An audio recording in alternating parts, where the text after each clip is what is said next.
we're finally on the other side of everything, but we're finally recovering from. We had the flu and COVID rip through our house, dude. It's nuts.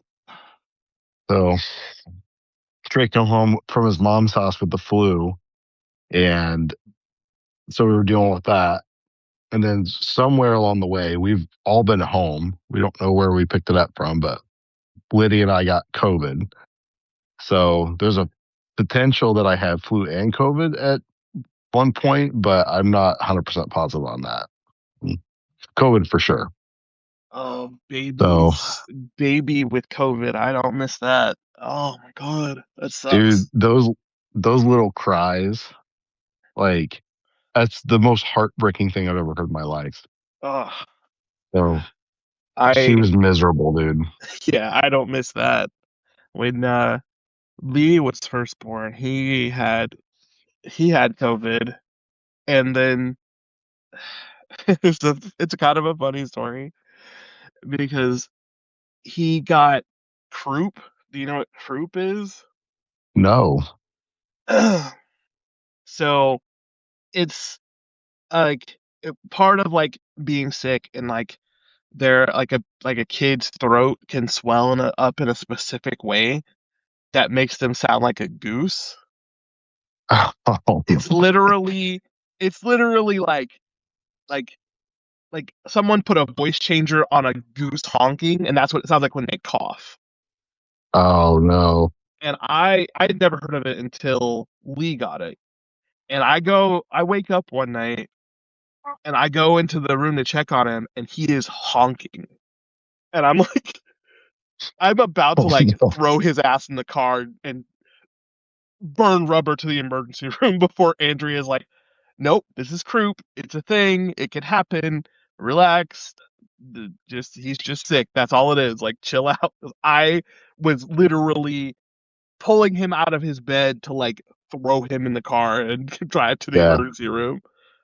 Dude, Like I would have had the same reaction. like it's so unsettling to be something that's perfectly normal. Like I I can't even describe how I was feeling in that moment. I was like, Well, when you're not expecting it too. yeah, I was like, Like my that's not the sound you're expecting from your child. like like I would like take your take a minute and go to the go to YouTube after this and look up what a croup cough sounds like. It is to hear it in the middle of the night, completely unexpected. It is scary as shit. Oh no. Well, that's I'm glad we didn't have to deal with that. They just she was the last one to go down, and man, with she was so strong through everything, just still smiling and all that, but you could just tell she didn't feel good. But we're I think we're getting back to whatever normal might be. I think All we're right, getting all back to right, that. bud. So I'll be back at work tomorrow. So I'm gonna have to pause you for a second. The show's about to start. go for Yeah, it. All good. Andrea's changing clothes, so Oh, you had to stop everything for that. yeah. I got you. There's no camera. She's feeling exposed, so I'm gonna shut up. Okie doke. Welcome to Gamedads podcast, where we talk about video games and everything except video games. And I think I have a pretty controversial topic to bring up. I think this is one that me and you are gonna have some static about, but I'm feeling pretty strongly about it. So, Well, let's hear it, dude. well, we got to do introductions first. How you doing? How you been? Oh God, did we not record the last few minutes of that? I mean, I recorded it, but like, Okay. get the flow of the show, what you No, playing, all that stuff. I feel you. I feel you. Okay. Uh, you could definitely tell that I'm off right now. Just this is my first like adult interaction aside from my wife in like almost 2 weeks. So forgive me, everybody. No, everything's good. Like all all things considered, with life happening and just all kinds of crap, dude. A new Resident Evil came out and Yeah. it's good. It's so good. And we can get into that and like into the what you're playing section and all that stuff. But gaming wise, dude, like I'm fulfilled. Ooh, Um, that's a big word. Fulfill. yeah, I'm fulfilled. My cup runneth over, sir. Yeah, things are good on the game front of the Gamedads podcast. We're I ended up not getting Pocopia. I think I texted you about me possibly getting it, but Hmm.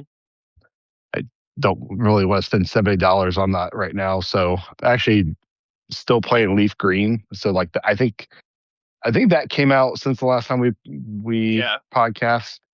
Yeah. So yeah, it's been Resident Evil and Pokemon, dude. So you know that meme of the guy, the little blue guy sitting on the moon or whatever. It's like it's 1996 and I'm playing, or we're at war with Iran and or we're at war in the Middle East and I'm playing Pokemon and Resident Evil. It's 2026 and we're at war with Iran and I'm playing Pokemon and Resident Evil. Like that's me. That's me right now. So Yeah. Yeah. Yeah. Yeah. So mine has just I've been in a weird gaming spot. So my games that I've played are me and Andrea randomly were like, let's play Pokemon or let's play Mario. And we popped in Mario Wonder and realized that we made it to the end of Mario Wonder and never actually beat it. yeah. So we just like hopped in real quick and like finished up Mario Wonder. Like just went through, finished all of the Bowser levels and then fought Bowser and finished it. Like just for fun, just one night we did. So that was fun. I've been playing some more. Oh God, Crisis Core. I've been playing some more Final Fantasy VII Crisis Core, which that game is so like I remember playing it on PSP and loving it, and then I'm playing it again and I also love it. But like the battle system is just I don't know. Maybe I'm moving through it more quickly than I think I am, or maybe I'm not paying enough attention to my equipment or something. But like it's just like I got freaking turtles jumping on me and dealing 400 damage to my 700 HP. I'm like, something's off. I'm doing something wrong here. Yeah, that's one that it was meant to be played on a PSP, like in small bursts. I don't think it was ever really meant to be marathon or anything like that. But I mean, there's ways to break that game and make it. I mean, kind of like Final Fantasy 8 or whatever. Like you get certain equipment to and just break that game early on. I think Crisis Core is the same way, but it's like I wouldn't be able to tell you like without actually playing it Yeah. because it's a weird game. Yeah, it just like I don't know, something about the flow of it. I'm just not like fully locked into yet. Like I know I'll Yeah, get there and I know when I do I'm going to be like, "Oh man, yeah, this is exactly what I remember." But like I'm just not there yet, so it's just a little weird. I was playing Chrono Trigger and yeah. I got stuck on a boss in Chrono Trigger again, and I was like, I don't remember this. And like the re Which like boss? it's not even like a good. I can't. It's not even like one of those like oh it's a the first Lavos fight or something like that. It's nothing. It's like two golems, and the golem's just like oh if you attack me, I will attack you back with an ability that halves your HP, and then I have a physical attack that I can do that is just destroying my team.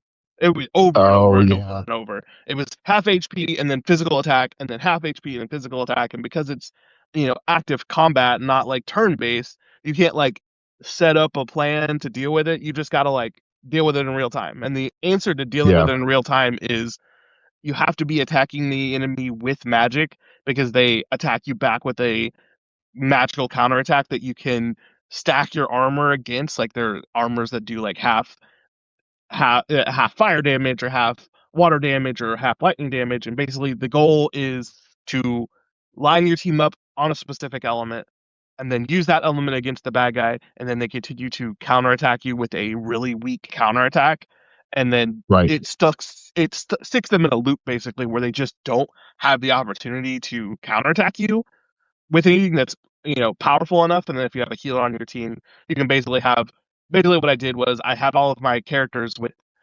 abilities that with armor that block that halves fire damage, and then I'm attacking them with fire too, and then they're counterattacking me with their weak fire attack, and just doing that over and over and over again until they died. But like, Right. I can't imagine third grade Aaron putting together this strategy to beat this boss. Like my brain just like this is what I was doing in third grade. Like I was like, oh no, I Yeah. gotta go get all of the friggin' armor so I can stack my characters to be able to like. I just like having one of those. I have boomer moments so rarely, like so infrequently. Do I have like straight up boomer moments where I'm like, this generation they're gonna bring it to bear. But like I'm feeling it. I'm feeling it right now, and I'm like, the way games are made nowadays, I can't imagine a when you're in third grade, you're what, like 8, 7, 8, 9, Mm, somewhere around there, being like, I'm gonna go and grind for this armor so that I have the proper armor to half this damage and fight this boss who keeps counterattacking me. Like I just my brain doesn't looking at the way games are now, it just doesn't seem like that's a thing that kids would be able to do. yeah. But maybe It I'm was. hella wrong. I mean, I think that. I mean, there are a lot of games now that are hand-holdy. I mean, there's definitely a lot of games that aren't anymore, or they still aren't hand-holdy. With Chrono Trigger, though, that was the beauty of that game, dude. Like, up until that point, like role playing games were really still really new. Like within maybe 10 years of like between original Final Fantasy and Dragon Warrior up until Chrono Trigger, and Chrono Trigger came in and just turned that whole genre on its ear with with Dragon Warrior and Final Fantasy. You could brute force those games. Like if you're getting your butt kicked, dude, you can just grind it out, get stronger, and then just hammer it home. With Chrono Trigger, there were certain you can do that in some parts of the game. It's not the entire game or whatever, but there were certain bosses like those two golems. I think Magus was the same way too. Yeah. Um, where you could like if you didn't have like a specific strategy, like you were gonna get bodied.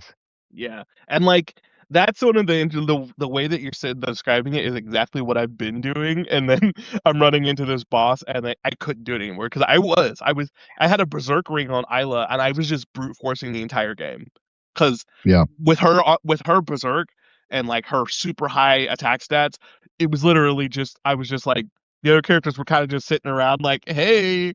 And Isla was just beating the crap out of everything, and then I ran into this boss, and like having her have that berserk ring on, literally it's that boss is impossible with her with that yeah, berserk ring on. It's not possible to win that fight with her with that berserk ring on because as soon as she hits the bad guy instantly counters, takes half of your HP, and if they're not stuck in that counterattack loop with a element that's specifically weak, they'll body your whole team. I lost that fight in 3 rounds. Like yeah. three of my teammates attacked in that round, and I lost. Like before I could do anything because Isla had that berserk ring on. So it's exactly that. It's exactly this brute force thing that I was trying to do, and game was like, no, like we're not gonna let you do this forever. Right. Uh, I like games like that, and I'm pretty sure when I played it last year on Steam that I ran into the same problems. It's like I just a couple old guys just misremembering Chrono Trigger, and I know you and I have both played this game so many Yeah. times, and for us to both hit the same spot and be like, "What's like? Is it me? Is it me?" I love it. That it was a really like I was talking to Ant, and like the funniest part about that boss is like I like I was playing it over and over again, and I was like, okay, I got a strategy up here. Like, what's going on? Like, and like I took a bunch of time and like fought this boss over and over again, tried different stuff to see what would work, and I was like, oh well, I can use half the damage of this already weak attack if I switch to the everyone to the ruby vests and then use fire. And I finally figured it out. And then I beat the boss. And that fight, right after you finish it, massive spoilers for Chrono Trigger. If you don't want to hear the massive spoilers for this 20-plus-year-old game, cover your ears or skip 30 seconds. But right after you finish that fight, Chrono dies. So like Yeah. I was super invested in like the tech and the strategy. I told my brain was completely gone on the plot, and then I finally beat the boss, and I'm like, "Oh shit, this is the part where Chrono dies," and then it just like gets evaporated, and I'm like, my brain was completely in a different spot. So like, no, now I'm sad. I went from being super happy that I like pushed myself through to beat this boss, and now I'm super sad that Chrono's dead. You gonna leave him dead, or are you gonna resurrect I him? I actually split two saves. I'm gonna do one save where he where I resurrect him, and one save where he stays dead. I love that. I love that. This like Ugh. I don't like again. This is me, and this is Boomer Aaron, who rarely ever comes out. But I saw a review where someone's talking about Chrono Trigger, and they were talking is I mean obviously some kid, and obviously partially trolling because people talk about how great this game is, but like he was like, man, I everything that this game has done, I've seen before and better. I'm like, what game did you see where the actual main character of the game dies and you literally have the option to not revive him and still finish the game? What other game are you Yeah. talking about where that happens? Like, and it's like, I think the thing that they do, and like, this is the thing I was talking about when I was talking about Crisis Core before. Nowadays, the game wants you to see everything in it.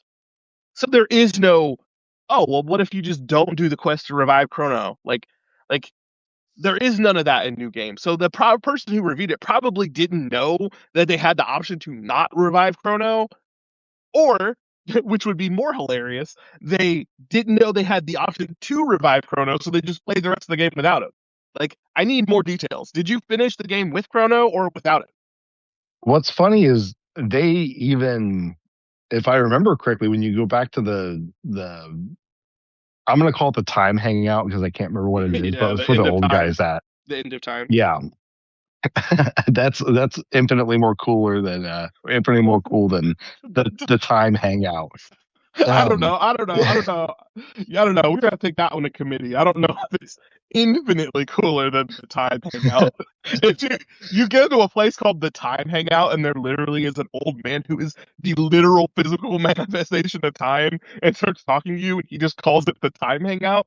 That's kind of yeah. We got eliminated, man.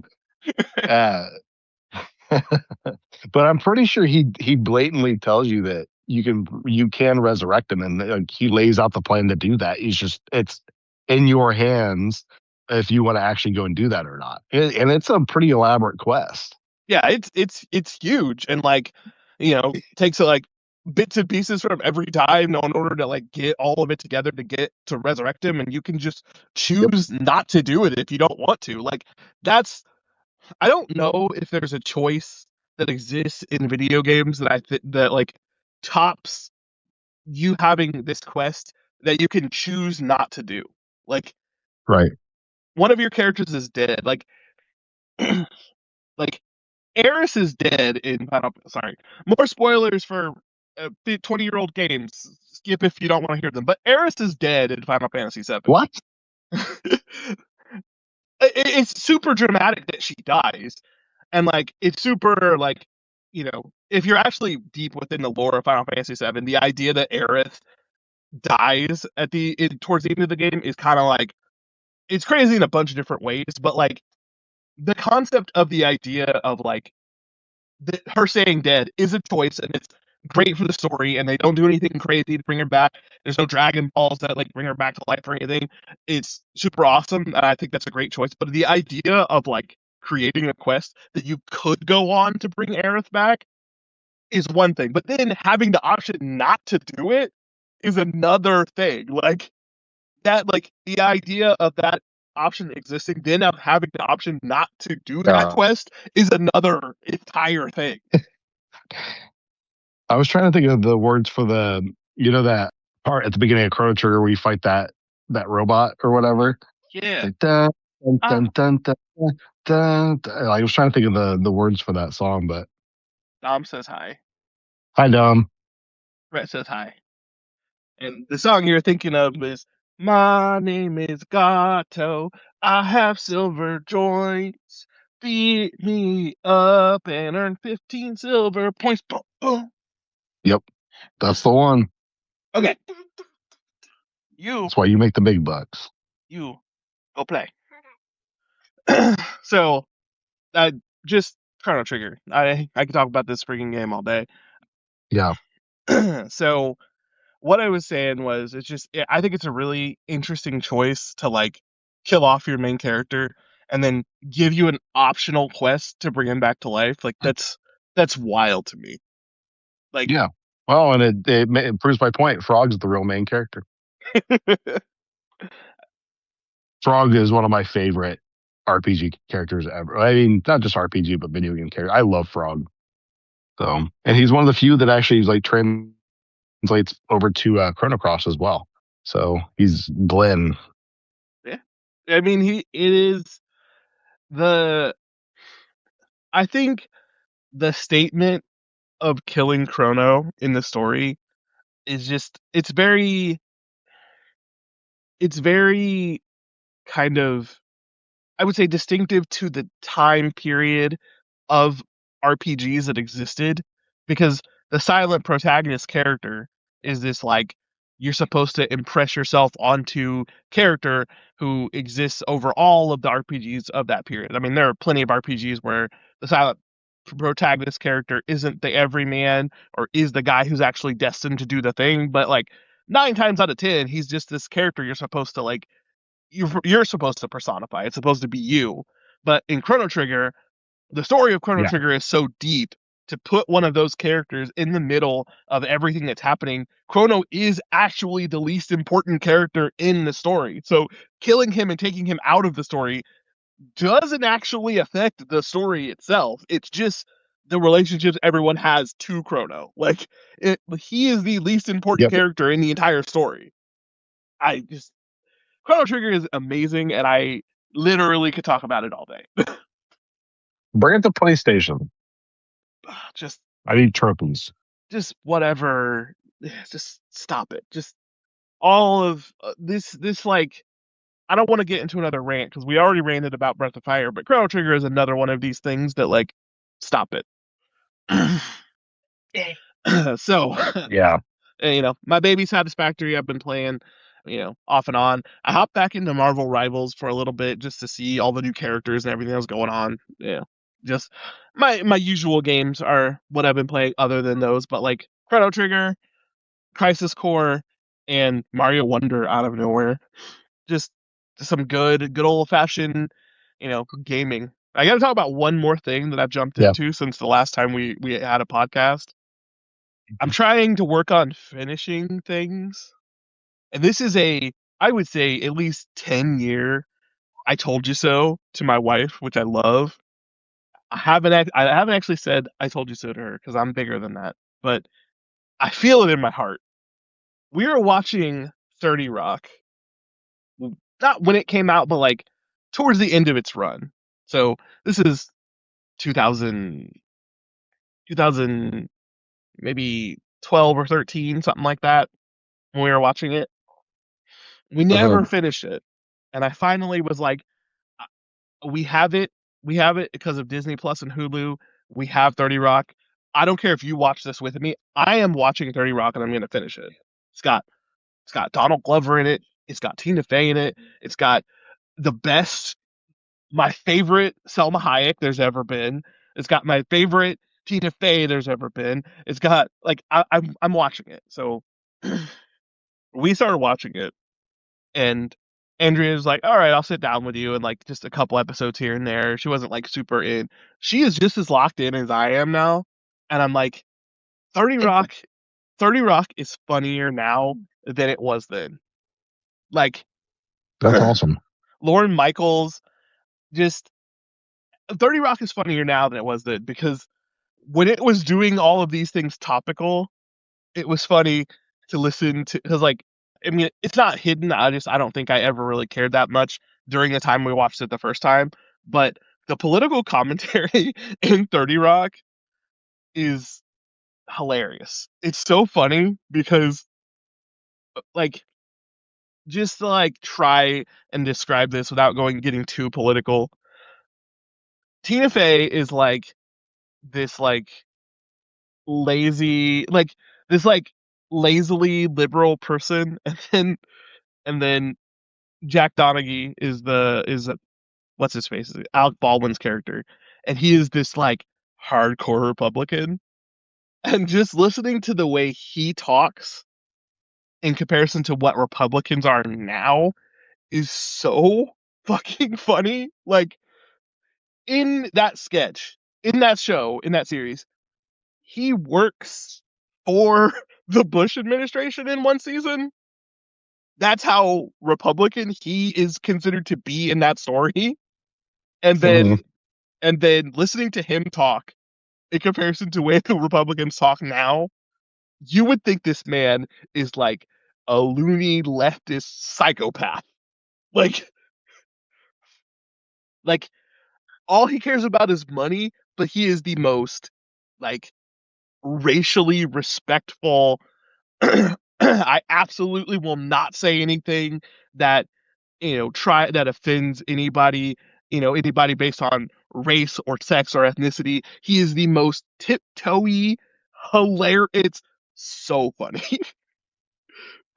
because Well, yeah, but it's MAGA's not Republican, so they are, but they're not. So it's so funny to like listen to the way he talks and like he like the conversations that he has because like Tracy Morgan's character on the show is absolutely out of his mind all the time. But like the way those two get along is so funny to listen. The way him and Tina Fey get along is so funny to listen to now because like the entirety of his character is just like this. I want everyone to have the success that I have. Like his every time he talks to anybody on that show, it's just basically like I want better for you. I want you to be happier than you are. Sometimes that is him being like be a little bad because I want you to be happier than you are. But like everything he does is just like I want you to be happy. I want everyone to be happy. I want everyone around me to be happy. And like sometimes I'm telling you to do something bad because I think it's going to make you happy, but like my goal is for you to be happy. Everybody, all of the characters, like Jack Donaghy's biggest rival in the show is a character who is like an openly gay business executive and like it, not a single time is it about him being gay. It's just about them hating each other from a business perspective. Jack Donaghy respects the crap out of him even though he hates him. Like it's so like I'm not telling anyone to go watch 30 Rock because like it's a very specific kind of humor and it's tons of seasons and but like if you watch it, just pay attention to the way Jack Donaghy interacts with everybody. And then remember that at the time that this was made, this man was the most Republican you could possibly be. It's I'll have it's to give it a shot. It's not one that I've ever like. I don't think I've ever actually sat down and watched it before, but I'll put it on my list. yeah, it's like okay. The other thing I have to say about it, just to like, I'm saying this thing and I'm go all political. 30 Rock is actually hilarious and like its humor is was ahead of its time then because a lot I'm not going to say a lot because I don't know the amount and that wouldn't be fair to a bunch of people in the room, but Donald Glover wrote for 30 Rock before Community and then before he became this own. So like there are bits of his humor that you can see all the way back in like the early seasons of 30 Rock and that humor was just ahead of its time. So like watching it back now, you can see it, and like I, I'm thoroughly enjoying it. There is a scene. There is a scene where it would take like 20 minutes of explanation to explain what happens, but Selma Hayek and Selma Hayek is dating Jack Donaghy.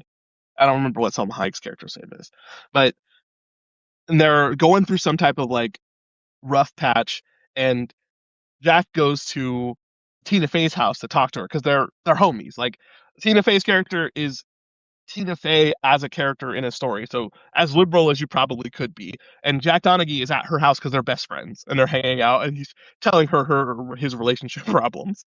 And she shows up because she thinks something's going on, and then Jack Donaghy looks at her and she's like, "Are you? Look at me and look at Tina Fey. You think I'm cheating on you with her?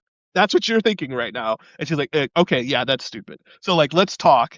And Tina Fey's trying to say something to like add her bit of advice, and Selma Hayek turns to her and says, "Isn't there a slinky somewhere? A slinket somewhere? Because the whole thing's about like wearable blankets. It's like, isn't there a slinket somewhere you should be filling your farts with?" And I was like, in the context of that moment, me and Andrea laughed for like 20 minutes straight. We had to pause the episode because we couldn't pay attention to anything else. Both of us are dying for 20 minutes straight. I If it's your kind of show, if you can deal with that kind of, sketch of the week kind of thing, give 30 Rock a chance. It's so much funnier in 2026. I'll have to give it a shot. Oh my god. And Tracy Morgan, like the the character that he plays in that story is absolutely out of his mind, but so insanely well written. Like the whole trope that he's trying to go for is the idea that he has to both constantly represent being black, constantly represent being edgy because he's a comedian, and like he's also a rich person who has no idea what normal life is like. And he does all of those things at the same time constantly, so his character is just completely out of his mind all the time. But like the moments where he's not being crazy are so like, oh yeah, yeah, I have to seem like I'm an absolute psychopath or people won't respect me as a comedian, or like I have to seem like I'm from the hood or black people won't respect me. But like I'm not I haven't been in the hood in 20 years. I don't know what that's like anymore. And I'm not edgy. I'm a 40-year-old man who has kids who needs to take care of. Like he's all of those things at the same time. And so he's out of his mind hilarious. And like when you think about it from that perspective and like how those concepts have changed in the last 20 years, it's 30 Rock's really good. But Yeah, dude, I haven't been watching hardly any shows. Like, I really need to like probably add something like that to it. But mine I need has something been funny. the same way. I have it I we have so many shows that like where I'm like all over the place in the middle of. Like I haven't watched any of the new Marvel shows. I haven't watched any of the new Daredevil series. I haven't watched Wonder Man, which I really actually want to watch. I just like I I don't haven't had a lot of time to watch TV, honestly. Yeah, I feel you. Most But of my free time has been just gaming and stuff. But mm, yeah, dude, you want me to get into what I was playing? yeah, absolutely. Okay, let's say like you know, like I was saying about Resident Evil and stuff, dude. It's so good. I finished it twice. Not, I mean, Resident Evil games aren't like typically very long or anything like that, but the first time I played, I went through slow and steady and all that good stuff. So I don't know how much you know about Resident Evil 9 or anything like. Yeah, you get two characters. So Leon was kind of a late read with it. So there's kind of two Resident Evil games in this. It's so Grace plays more like your Resident Evil 2 remakes, and then Leon's playing more actiony style like Resident Evil 4. And those blend together really well, dude. I love Grace as a character. Leon's always great. Just he's fantastic. But Grace as a newcomer is pretty cool. She's not as physically capable, I guess, as like some of the other like Resident Evil characters. Even like if you compare them like one to like Claire or like Jill. But Jill's probably, I mean, she's you know elite, like not military, but like police force type stuff. But I mean, Claire would probably be the best comparison. But even Claire gets like grenade launchers and all kinds of other stuff toward the end of her campaign. Grace doesn't really get any of that. She gets a couple handguns. Both of them kind of do the same thing. And then she's able to use Leon's Magnum. It's Mhm. called the Requiem. And then she gets like knives and all that stuff. But like really her sections are going to be built more for like stealth. So you craft these like I can't even remember the name of it, but like there are these use blood to craft things. So you harvest blood from like zombies and other enemies and all that, and then you create these like little injection shots that make zombies explode. It's pretty cool. But it was just mostly just stealth, and she's a fish out of water with everything. She's FBI, so I mean she has some like gun experience and all that, but she's not a fighter. And they split it up pretty evenly. So I mean, it's 50-50. It's more Leon than Grace toward the end of the game, but that first few hours, I mean, it's pretty much all Grace. I love it, dude. Like I don't think there's really anything else that's going to be able to touch this game this year. So we got an early contender for the Bretleys this year, Ah. and we're like barely into March. You know, I love But when I fans get what they but want. So I love when the fans get what they want. So I'm happy. I'm happy that it's good. I'm probably gonna pick it up for Andrea here pretty soon. I need something to distract her. She needs a new game to distract her. it's I think it delivers. I mean, it's in the name, the Requiem and stuff. Like it's kind of a culmination of everything that Resident Evil's been building towards with these like remakes, and it's like in the RE engine era, just between from Resident Evil 7 up through this, and all the remakes in between.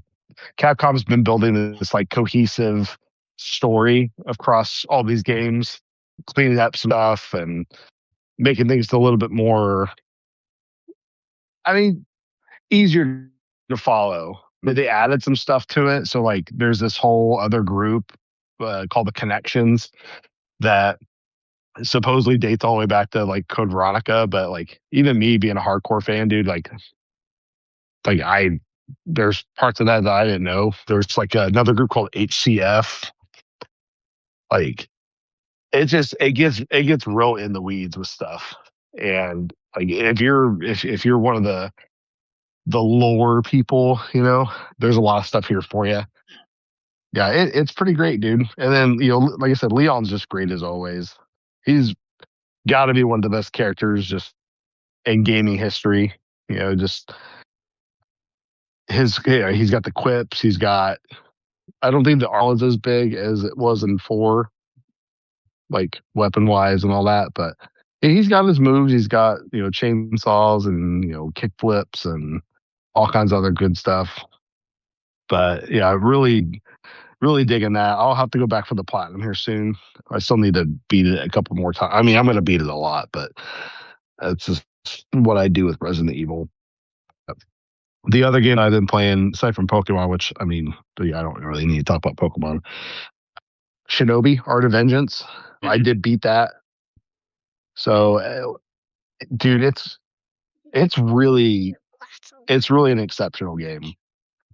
I love that Sega's just digging into their back catalog, and it makes me really excited to see what they're going to do with Crazy Taxi and hopefully some like Nights in the Dreams. I think that would do really well in this modern era. But it's from the same folks that did the Streets of Rage 4. Mhm. So it's got that hand drawn art style, and it's not really like it's level based. It's not really like a Metroid style game. The biggest comparison that I can see is, did you ever play the new Strider game from about 10-ish years Yeah. ago? Yeah. It's like it's it's got a lot in common with her. So and even like the old Shinobi games, like there's a little bit of that DNA in there. Shinobi started kind of as an arcade game where you would you throw like kunai. This one's more of like it's like a brawler platformer. Like it's it's Shinobi, but it's not. It's kind of more just in name and tone and all that good stuff. There's a evil corporation. Just there's always an evil corporation, and then his his his clan was obliterated by this sort of like just super evil dude. So he's out for revenge, and from the depths of hell, like the cityscapes and all that stuff. It's a really cool game, Yeah. and I think especially for $30, and I know it's been on sale a few times, it's definitely worth it. Especially when you compare it to other contemporaries like your like God of War, Ghost of Sparta, or Sons of Sparta. I think we were talking about it on the last podcast.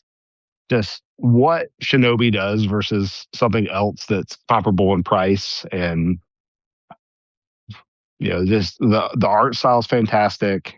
It blows other. It's especially something like that new God of War game. Like Shinobi just completely kicks the crap out of it. And what's really making me sad is a lot of people are overlooking it. I guess the sales haven't been super great on it, but I think everybody should pick it up or at least give it a shot. I don't think it's on any sort of like subscription services yet or anything like that. It may eventually go like Game Pass or whatever, but definitely worth your time. I'm always been a big fan of Shinobi. I like the PS2 one, even though it made me want to throw myself out a window. I like that one too. So another 3D one would be pretty sweet. So I recommended that to somebody not long ago. They were getting back into like buying PS2 games and all that stuff. I was like, you know what? Give Shinobi a try. That Maximo game. Did you ever play that one? Yeah. It's like it's a Ghost and Goblin sequel. Oh, Did you know that? I did not. It's pretty sweet. Like you can kind of tell in the character's eyes. Like he shares the same sort of like eyes or whatever it is. What was his name? Daniel. Now that's going too far What's the back. Ghost and Goblin character's name? Arthur, not Daniel. I'm thinking of medieval. Arthur. He's every time he gets hit, he loses like an article of clothing. So, do you remember that? I do. So by the time you're getting ready to die, like, this dude's like in his boxer shorts. No, yeah, I totally remember Maximo. I did not know that it was Ghost and Goblin sequel though, or at least Yeah, Wikipedia says it's in it's the pretty Ghosts cool. and Goblins universe. I did not know that. Yeah, That's crazy. yeah. I, you know me, I'm a dork for that stuff, and when that game came out, and I forget where I heard that from. It was like X Play or something like that. But I was out here singing the praises, and people were like, "The heck is Ghosts and Goblins?" Okay, Yeah. I Okay. got to be that. I'm, I'm gonna go back to bed. I also didn't know So, this game had a but anyway, sequel. that's what I've been playing. I didn't Oh, it know. did. Yeah, What's Maximo it called? has Maximo versus the Army of Zen. Did I not don't know think I this. ever played that one. I didn't know. I didn't know this thing existed. I didn't know it had a sequel. That's crazy. Yeah, Pretty decently bring him rated back, too. Capcom. Yeah, I remember people liked it. It was one of those like post God of War games. I don't remember if actually Maximum may have came before God of War. I'm not 100% positive. Definitely post Devil May Cry.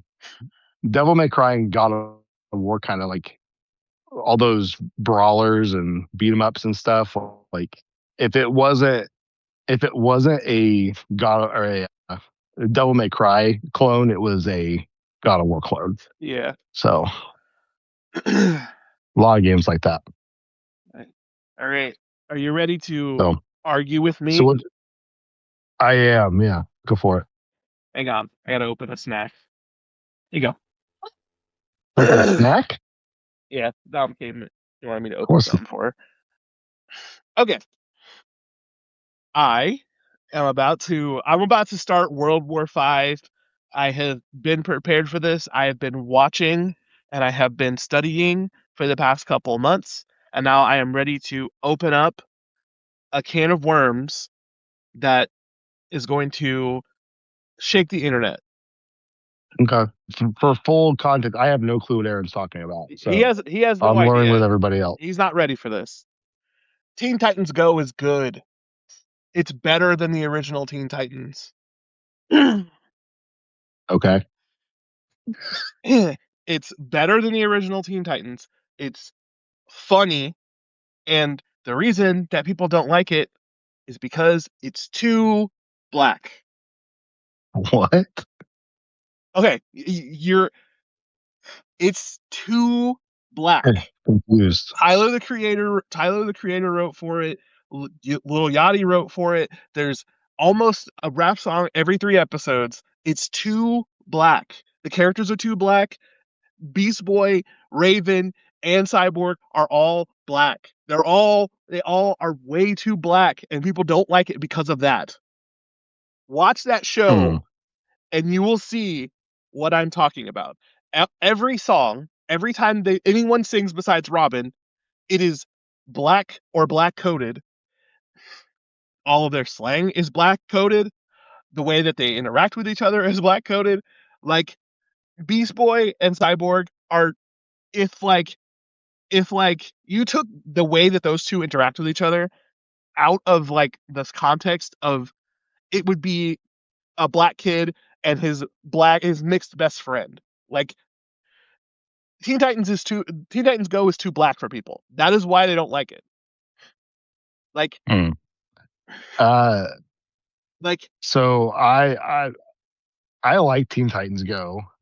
It's not one that I go out and seek out or anything like that. Like I'm definitely a almost 41-year-old man. Like I don't like Teen Titans Go is not like it's not a it's a children's show, but my son likes it.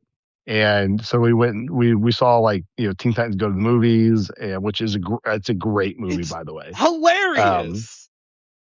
I you're not gonna like I'm not gonna disagree with you. Like as far as people don't liking it, like I didn't know people didn't like it. I People again, children's show.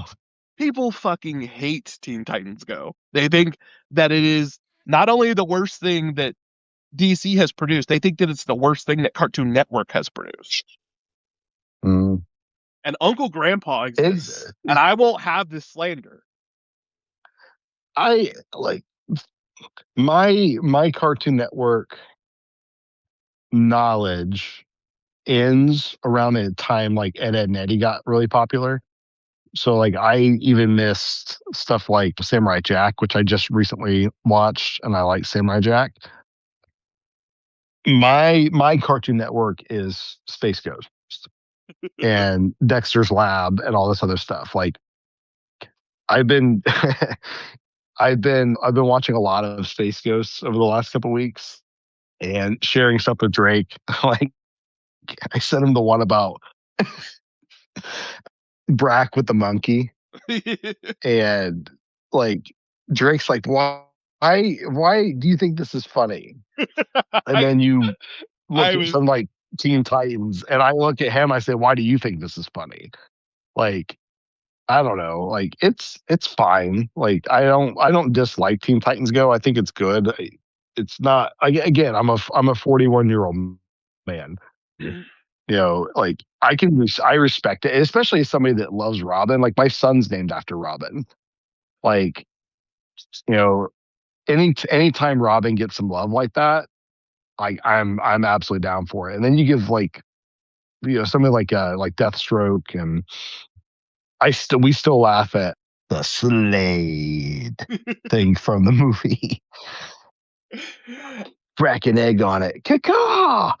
Like that the movie's really good. Like the show I don't have as much experience with, but I'm gonna agree with you, man. Like I can't speak to to that argument or anything like that, but like if people don't like it, then you know they're missing out. okay. I want to say in this rant is I want to make one singular special exception for people who dislike Teen Titans Go. I'll make one exception for those people. And this one group of people gets an exception because That you have to actually have been there during the time. These new people who don't like it, I'm not fucking with you. The one exception I will make is the people who watched the original Teen Titans, saw it end, then heard that we were getting a new Teen Titans, then those people were presented with Teen Titans Go. Well, there are comedy episodes of the original Teen Titans show, so I don't give you that much grace, but there were episodes and long arcs of the original Teen Titans that were just straight up, you know, Saturday morning cartoon action. And Teen Titans Yeah. Go doesn't give you that. So those people get to be mad about it. But all the rest of Well, y'all, and I again not mad, but like there were a lot of shows that came out in the post Batman the animated series that all kind of tie like even Batman the animated series was changed a little bit to kind of be more cohesive, like art style wise and all that. But your Superman, your Young Justice, your Justice League, your Justice League Unlimited, like the Teen Titans show, all that stuff kind of exists in the same sort of continuity for the most part. And I can see people being mad about that getting canceled. Dude, a lot of stuff got like Young Justice got canceled. That one, I don't know if that one may have been picked up by like HBO or something like that and finished. I'm not 100% positive on that. But Batman Beyond, that one didn't get an ending until Justice League Unlimited. They ended Batman Beyond, like that one got canceled kind of like when it was really starting to get going, but that one got an ending years later in Justice League Unlimited. yeah, But yeah, I can see all that stuff. yeah, I think with Teen Titans Go though, they were just trying something different, and it's like, well, we've done 7 to 8 shows about this one sort of like style or whatever, like post animated series, and by that point, the animated series had probably been running for. I mean, it had probably been at least a decade old.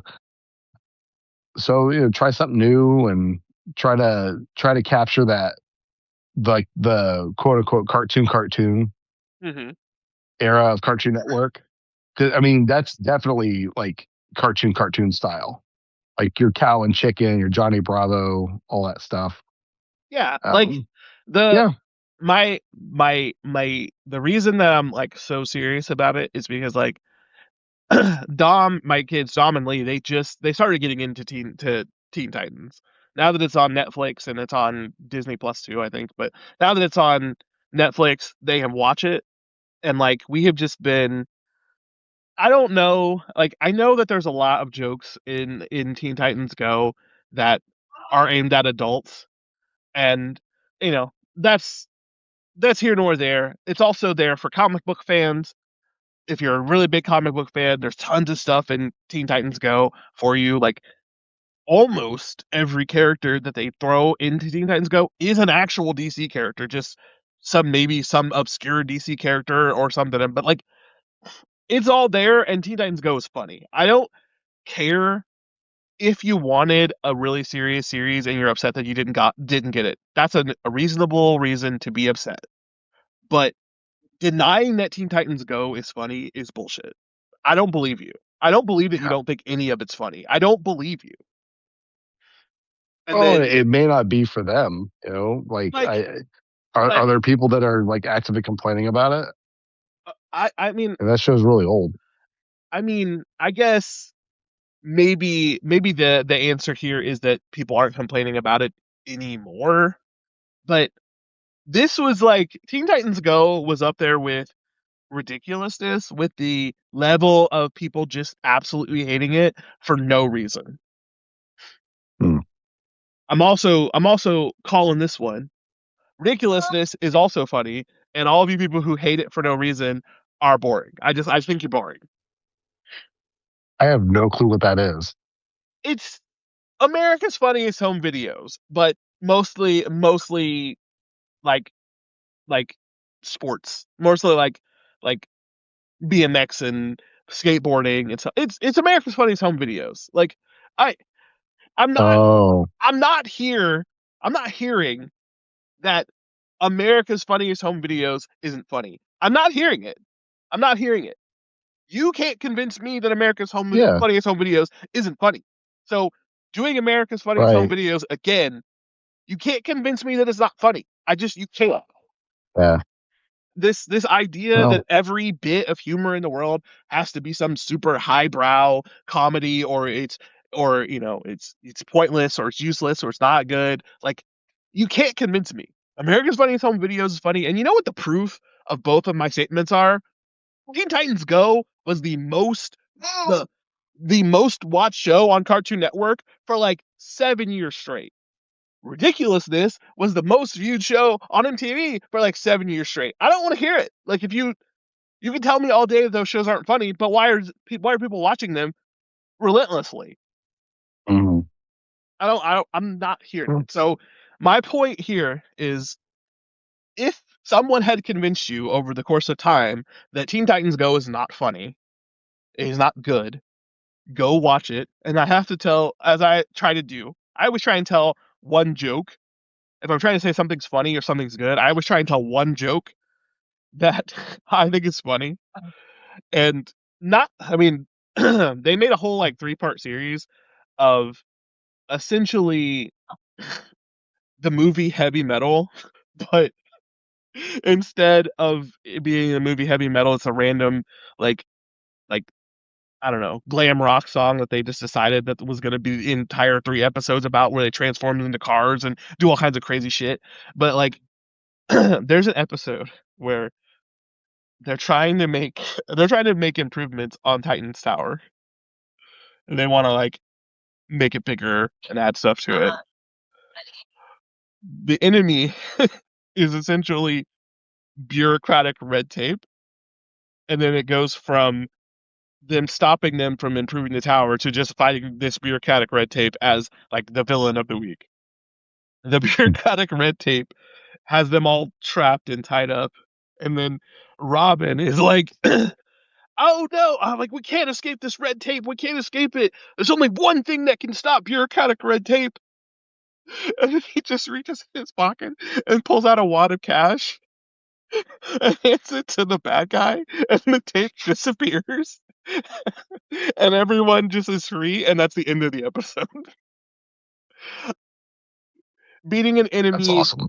beating an enemy, being an enemy that's bureaucratic red tape by just paying them off is such a good joke, especially in the context of fucking Teen Titans.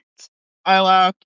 I laughed for 5 minutes straight, just in my chair guffawing. My kids are sitting next to me. They have no idea what's going on, or why I'm laughing, or why I think it's funny, and I'm just dying. Teen Titans is funny. I don't Uh, disagree. and Teen Titans Go to the movies is genuinely funny. The scene where they're going back and fixing all the backstories is hilarious. Yeah, I do like that part.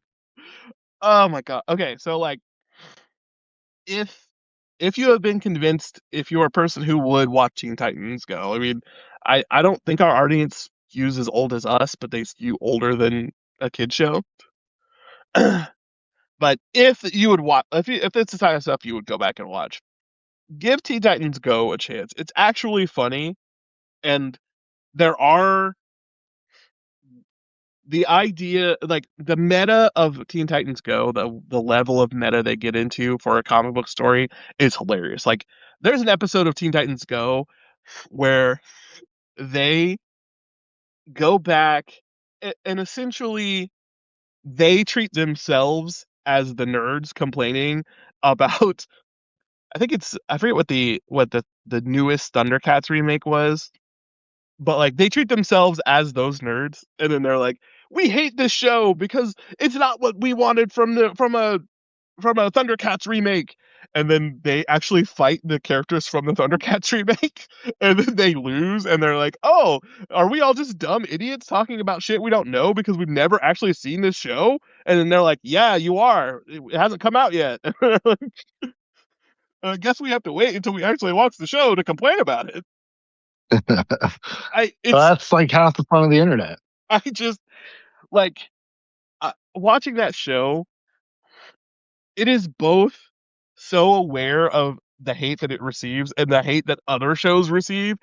Like there are so many episodes of Teen Titans Go where they're just making fun of people on the internet, and I like maybe that's why the internet doesn't like it, but like to me that's fucking hilarious. Like I'm perfectly fine with a show that's hated by the internet making fun of being hated by the internet, just like in Invincible when Invincible is making fun of people making fun of how like making fun of the internet for complaining about how long it takes to make episodes of Invincible. It's like you're on the internet, you have no idea what you're talking about. You don't work in animation, you don't know how long it takes to make things. Like shut up, shut up, shut up, shut up.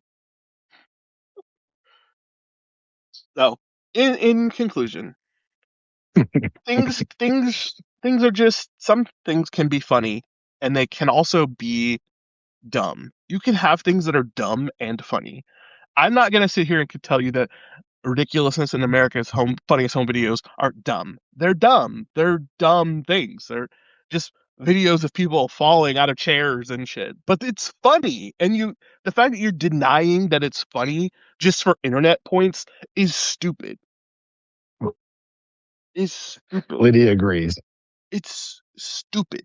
Like if 90% of our current world, and this is going to come out wrong, but I have to say it. 90% of our current world's problem is people denying that they enjoy things to feel important.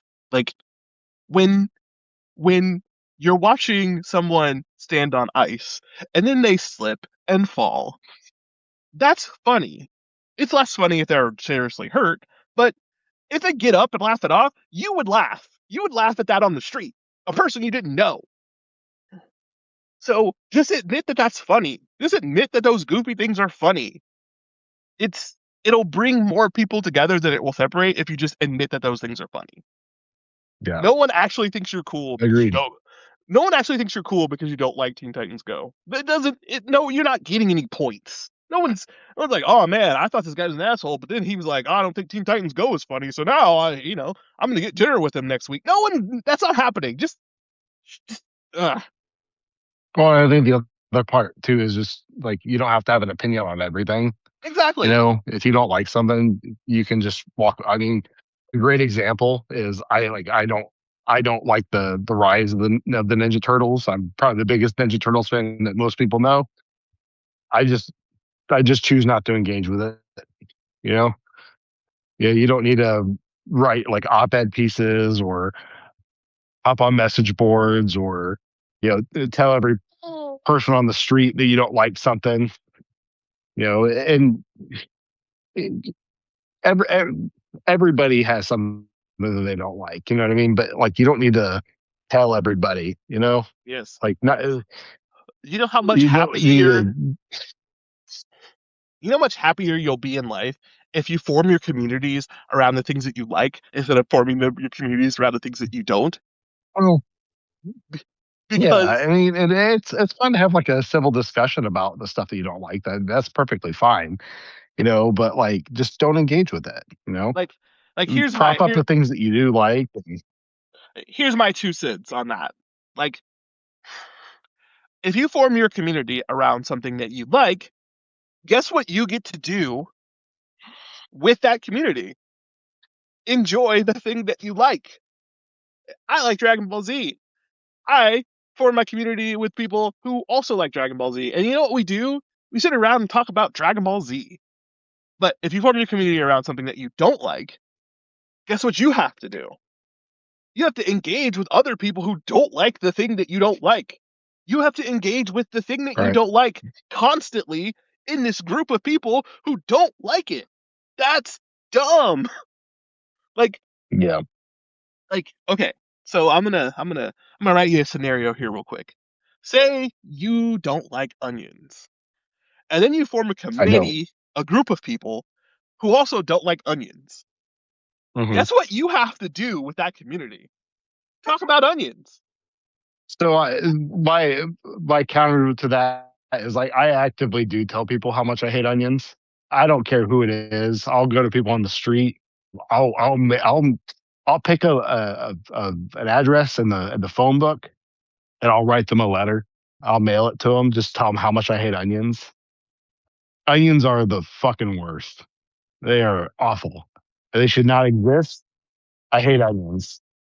You see how much the vibe went down just from this just engaging in this onion debate? It's just I hate Right. onions. I hope they all die. Like when I talk about Dragon Ball Z, I'm like, But hell yeah, Dragon Ball Z. I'm not sitting here going, oh man, I hate One Piece because of Dragon Ball Z. Like so I genuinely hate onions. you can't but stop. that's my point See, though, you or can't stop. that's Aaron's point. That's Aaron's point though. Like just like nobody wants to hear a show about how much I hate onions. You know what I mean? Nobody wants that. So I can cook with onion butter. He can't stop. Like that's He fine. can't stop. He's still I talking about I can onions. I can cook with onion powder. Like that's fine. I can get the little bit of onion flavor, but like the actual like if you grill or saute or you know yellow onions, white onions, red onions, fucking blue onions, get out of here. Okie doke. Well, are you ready to do some positives and then get out of here? Sure, I'll go. All Mine's right. video game related, kind of. So I know I I know how opinionated we've been about Xbox and all that. Supposedly they've got a new Project Helix coming out, and it's supposed to be out next year, supposedly, and all that stuff. I I kind of went negative with it at first, like like who's asking for this? Like if people aren't buying the Xbox Series X at 500, and they're definitely not buying it at 650. They're not spending $1,000 on the handheld and stuff. Like who's this for? That kind of stuff. But you know what? Like since the last time we talked, Phil Spencer's gone. They got a new CEO in, and it looks like they're getting ready to course correct and all that. So my positive is like more competition is better for everybody. I think a healthy Xbox is it's good for the video game industry as a whole.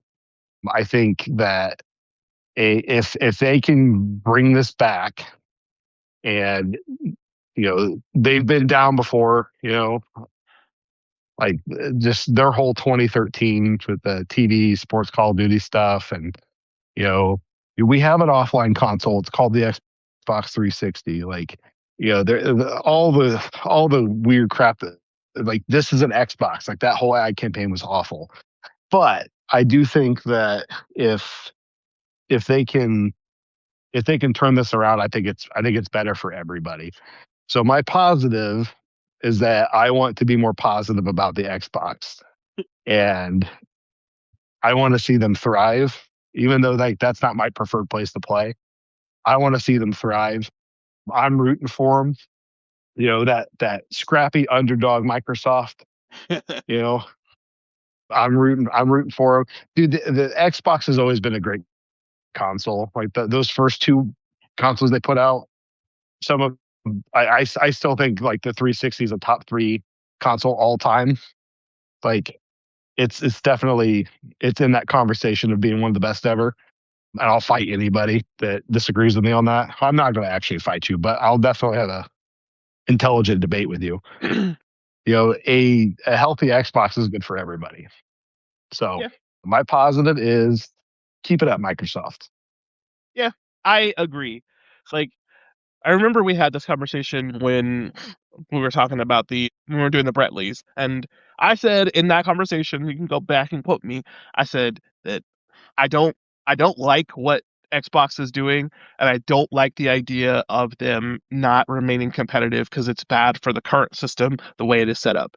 I I don't. I have no issue with your positive being. I want to be more positive about what's going on with Xbox. Like I want them to figure that shit out because I do too. Because when you get in these situations where people have siloed audiences and they're not trying to compete for the same audiences, things get worse for us. They don't get worse for the companies. Yep. Right. So I just figure out the price thing, man. Like I want to believe, like you know, my boy Prap. I hate Prapper the rapper, but you got to believe. Like you gotta think they're gonna turn it around, and if anybody can, it's Microsoft. Like they're gonna throw billions of dollars at this thing, despite their own face. yeah, Just I don't know, man.